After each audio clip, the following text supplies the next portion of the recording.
Epstein-Trump's sick little Mar-a-Lago show and tell, parading a 14-year-old like she's a damn trophy at Daddy's fancy resort-o. Honey, grab a stiff drink and settle in, because we're diving headfirst into the kind of nightmare that makes your skin crawl and your stomach turn. Picture this. It's the mid-90s, back when Epstein-Trump was still just a sleazy real estate hustler with a comb-over that screamed, "I'm compensating for something." And his buddy Jeffrey Epstein, the pedophile prince of Palm Beach, decides to play matchmaker. Not with adults, mind you. No, this is way darker. Epstein hauls a 14-year-old girl, fresh off the grooming line, straight to Mar-a-Lago, Epstein-Trump's glittering gold-plated playground for the rich and rotten. And what does Epstein do? He elbows Epstein-Trump and says, "Hey, check this out, this is a good one, right?" Like she's a prime cut of steak at a butcher shop, not a terrified kid who's already been chewed up by monsters. And Epstein-Trump, he doesn't call the cops, doesn't boot his pal out on his ass, doesn't even blink. No, he nods, smiles that creepy shark grin of his, and they both chuckle like it's the punchline to some boys' club joke. Chuckle. Over a child. If that doesn't make you want to hurl your phone across the room, I don't know what will. But buckle up, because this isn't some tabloid fever dream, it's straight from the horse's mouth. Or rather, from the sworn testimony of the girl herself, known only as Jane Doe to shield her from the vultures circling. And now, thanks to some dogged digging by investigative journalist Jacqueline, Sweet, the kind of reporter who doesn't flinch when the trail gets bloody, we've got a face to go with the horror. Sweet, whose bylines light up heavy hitters like Rolling Stone, The Intercept, The Guardian, Politico, and Mother Jones tracked down Jane. Not just her story, but a goddamn photograph from right around that godforsaken year, 1994. And let me tell you, folks, Sweet doesn't mince words. She looked so young that year that it would shock most. She did not look 18 or even 17 or 16. She looked like a child. A child, paraded in front of Epstein-Trump like fresh meat on a silver platter. If that's not the definition of predatory, I need a new dictionary. Let's rewind the tape, because context is king when you're exposing creeps like these. It all kicks off that summer at Interlochen Arts Camp in Michigan, the fancy-schmancy spot where rich kids go to pretend they're the next Picasso or Pavarotti. Jane's there, probably 13 or so, grieving her dead dad and just trying to lose herself in voice lessons or whatever dreams a kid clings to when life's kicking her in the teeth. Enter Jeffrey Epstein and his sidekick, Ghislaine Maxwell, the British socialite turned sex-trafficking side piece, who by now is rotting in a cell for 20 years because karma's got a long memory. They're strolling the grounds like they own the place. Epstein did. Actually, he bankrolled a lodge there, because nothing says philanthropist like funding a predator's hunting ground. Jane and her friends spot Maxwell with a cute dog, ask to pet it, and boom, Epstein slithers in, all charm and cash, sniffing out vulnerability like a shark smells blood. From there, it's textbook grooming. Shopping sprees, movie dates, fake concern for her widowed mom's struggles. They butter up the family, pay for voice lessons, whisper promises of stardom model, actress, singer, you name it.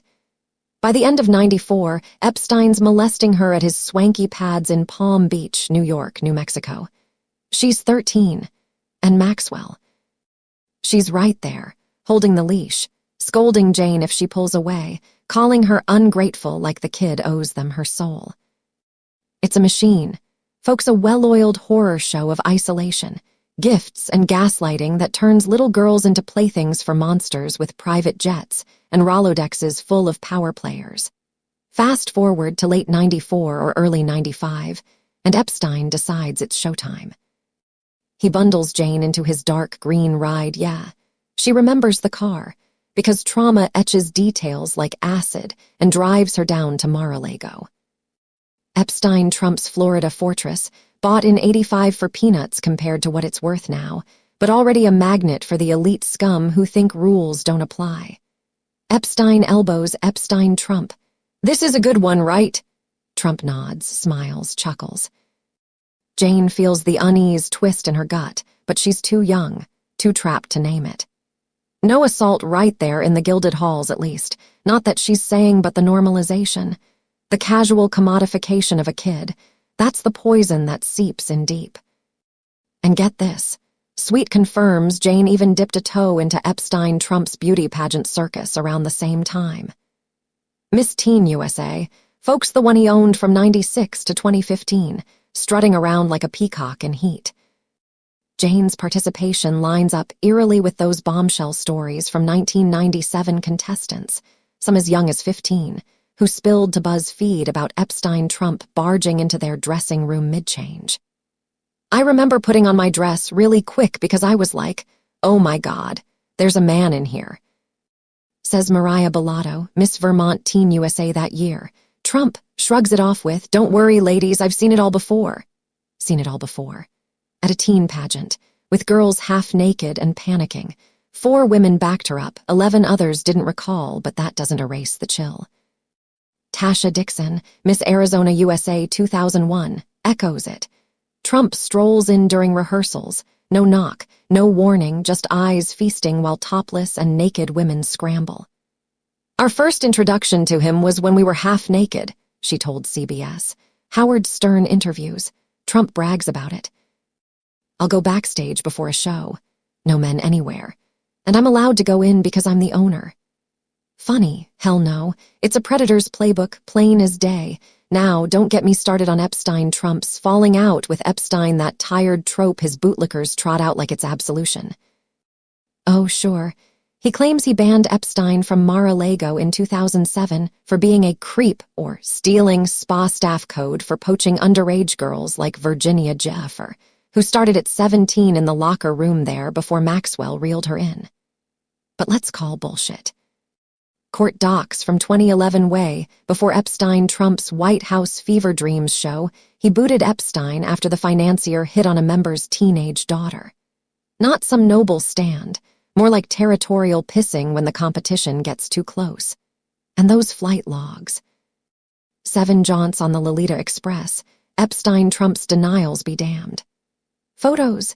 Him and Epstein yucking it up at parties, including one where Epstein's displaying a young woman like a show pony. Hell, Epstein-Trump even wished Ghislaine Maxwell well post-arrest. She's not, like, terrible. Not terrible. She pimped kids. You orange buffoon.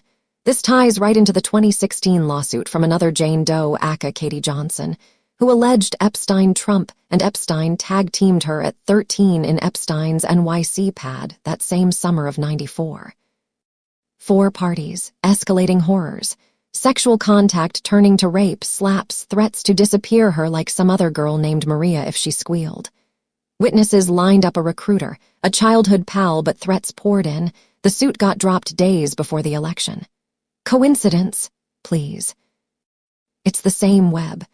Vulnerable girls funneled through Epstein's camps, pageants, spas, into the laps of men who treat them like disposable toys.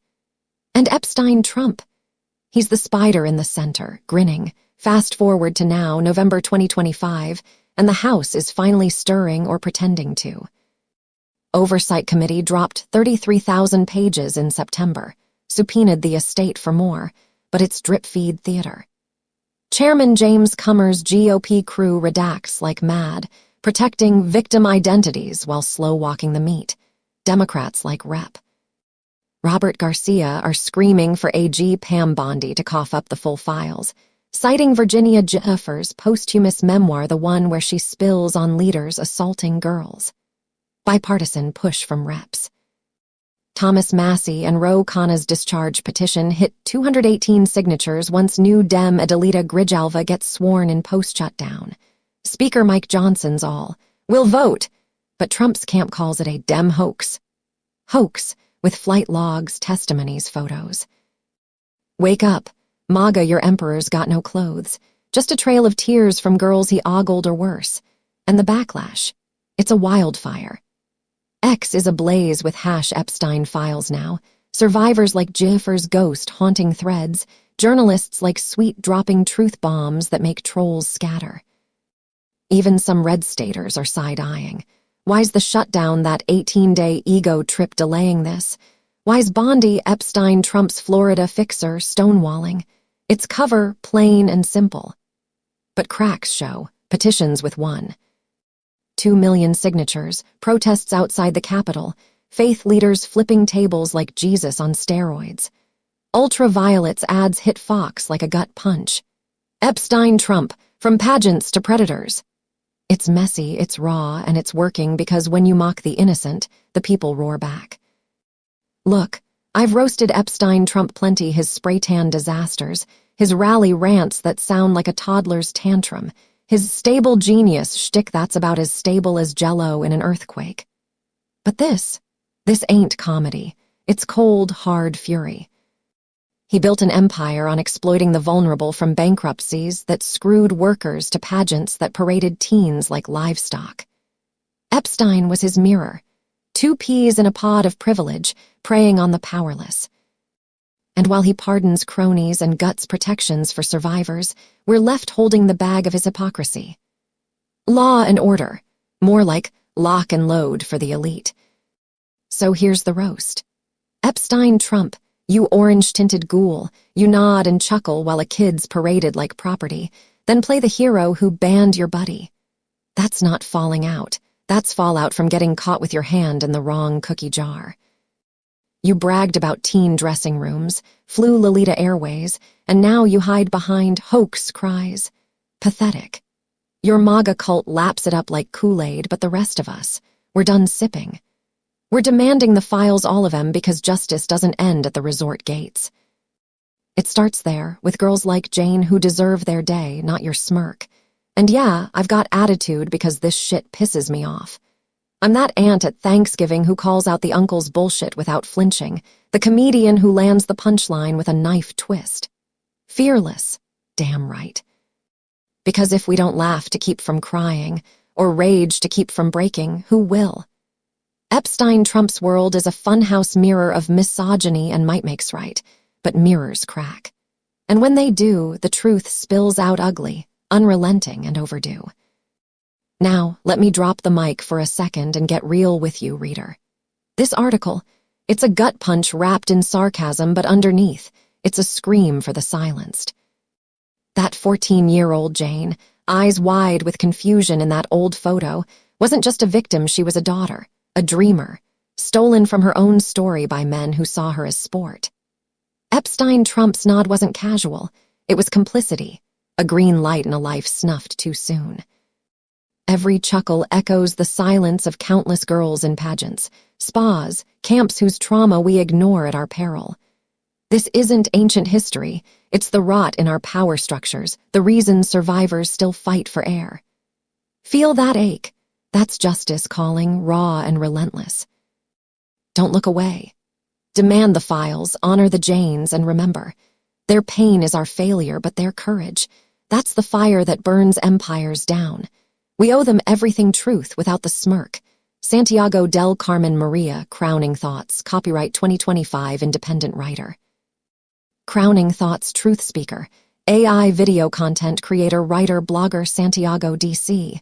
Maria. All rights reserved.